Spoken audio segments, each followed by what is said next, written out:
On tap, Heady Topper. Hi, I'm James Knott, and this is your Better Beer Authority. Today, we bring you a beer with a lot of buzz. Heady Topper from the Alchemist in Waterbury, Vermont. Why should you want to know more about this beer?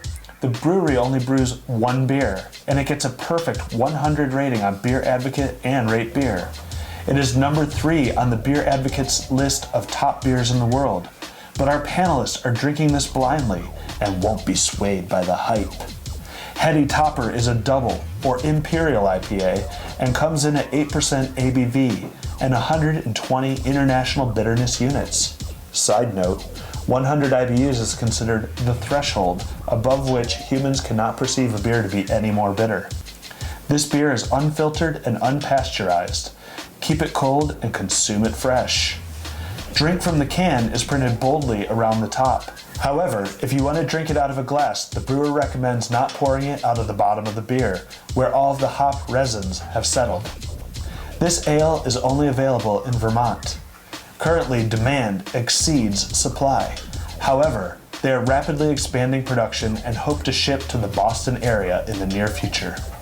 All right, the blind taste test begins. Chef, what kind of flavors are you pulling out of this? You know, you get a piney note to it, definitely a hop characteristic, a pretty heavy hop characteristic, but I get a nice honey-like sweetness, and then you have some lingering flavor that kind of just sticks around in your mouth, not in an unpleasant way. I think it's very, very mild, subtle, but you do get a lot of lingering flavor that kind of makes you want to have another sip. Now, you don't need to try and guess a number, but like on the IBU scale, Ryan, is this kind of lower on the scale or higher on the scale? And how would you describe those hops? I'd say that it's definitely on the higher end. It's a good assertive hop bitterness that carries throughout. I mean, it's sometimes you'll get where it'll hit you with the hops up front and then kind of back off. And this one, you know, it's there the whole way through and carries on quite a bit after you swallow. Where do you think the alcohol level is on this, Scott? I'd probably guess, to give an exact, 8.2.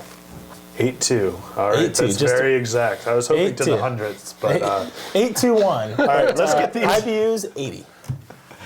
IBU's 80. 80 okay, to 1. Let's see how you do. I'll go low. Let's get some ratings real quick, and then we'll reveal the beers. Chef.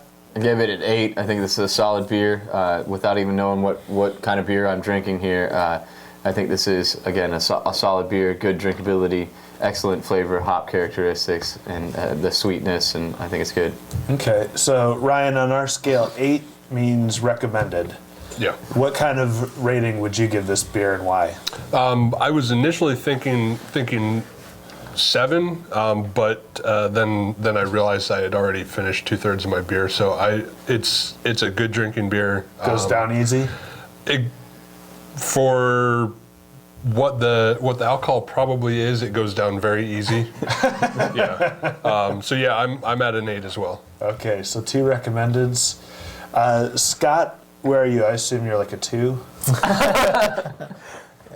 2 times 4. No, I'll go an 8 as well. I think it's a great beer. I think if people are trying to find a beer that there's kind of 2 different sides to IPAs, or at least there's multiple different sides, but 2 different sides if you want to go the piney, kind of bitter, really just that resiny flavor and even the pine aroma. Then you've also kind of got the fruitier side that has the grapefruit and that citrus aroma that still has some of that pine carry through as well. And this is definitely more on the pine side. So like your 6-point resin, that beer is definitely, it's an awesome beer. It's an Imperial IPA, which is what I assume this is as well. And it has more of that grapefruit character and a lot of malt as well. And this has a lot of malt as well, but it has more of that pine side. So if you like a good bitter beer and you're looking for something that you just want to, maybe drink a couple of, I think this is a good beer. Okay, well, it is an Imperial IPA. It is 8.0% ABV and 120 IBUs. It is sold in the state of Vermont. It is brewed by the Alchemist. It is Heady Topper, the number 3 rated beer in the world. That's awesome. Pass that on down. So yes, right below Westy 12, they have Heady Topper on BeerAdvocate's list. This brewery only brews this one beer. All right, they brew other beers, but this is the only one that they can. and it gets a perfect score on BeerAdvocate and ratebeer.com. That's great. Yeah, the drink from the can is pretty prominently labeled around the the top there. It makes you feel guilty about doing anything else. Well, and when you had first said that the reason that they were in cans was because that was the instructions. I had kind of a negative initial response. And I guess my impression is a lot of the things, if you're drinking them from the can, you're not getting the aromas and stuff that you would be looking for out of a beer. But I've been finding that every time I go to take a sip, I'm putting my nose to the little opening at the top, and then before I take a drink, and I think it actually serves to keep all those aromas in, which I think you had kind of mentioned a little bit. Yeah, and I think it's worth pointing out that can we zoom in on this, Rick? Can everyone get the picture there? Yeah. Everyone get it in the right light here. You think he looks like the Alchemist? He might have a little resemblance, so we might have a secret alchemist here. Can you look at that? I have to. Yeah, the profile. There. Yeah.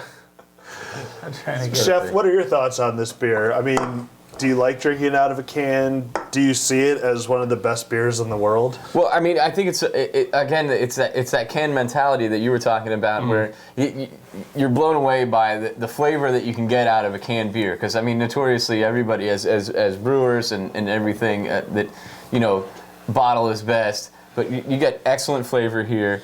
And I think that the blend of hop characteristic to malt really goes very well, and I do believe this is an excellent beer. I could see this being a top-rated beer because of that balance of hop flavor. You got the higher ABV, but you do have some malt characteristics. You do have some sweetness, so it's not just for 120 IBUs. It's not just bitter because they add enough malt backbone to balance that out a little bit. So it has a high drinkability. I mean, we're all three. Probably by the end of this, we're going to be completely done with our beers and hoping that we could have some more. So, Scott, are you surprised that it's such a highly rated beer? Would you have guessed that? No, I wouldn't have guessed that it was the number 3, but I'm not surprised by multiple different things. I mean, marketing has a great deal to do with beer these days. I mean, we've proven it with Budweiser, doing whatever Bud, Miller, Coors, and doing our tastings, and all of us have our beers that we prefer, but proven that only Joby is the one that can guess which beer is which when it comes to the BMC taste challenge. So marketing has a lot to do with the way a beer is viewed, and in a way this has a lot of different characteristics that are very, I guess, advantageous for the beer itself. I mean, the can is a great, not gimmick necessarily, but marketing with the can. I mean, it goes for people that are kind of going on the green side of things, people that kind of like the rockabilly kind of hipster kind of side of things. Like those hipsters in Burlington, Vermont? That's true, those hipsters, just like the Ryan lookalike, the Alchemist.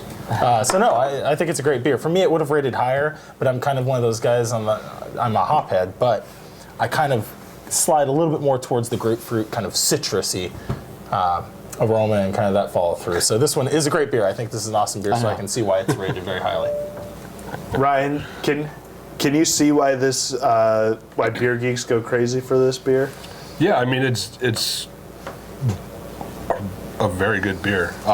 It's for the size of this beer and the amount of hops that they put in it. It's a really easy drinking beer. It just goes down so easy. Where I mean some other beers that are at that alcohol and highly hopped beers are a little bit more fatiguing. I think that this one, just the balance that they've achieved with between the hops and the malt, makes for a really nice beer. Okay. Well, Heady Topper gets an 8.0 on the BBA scale.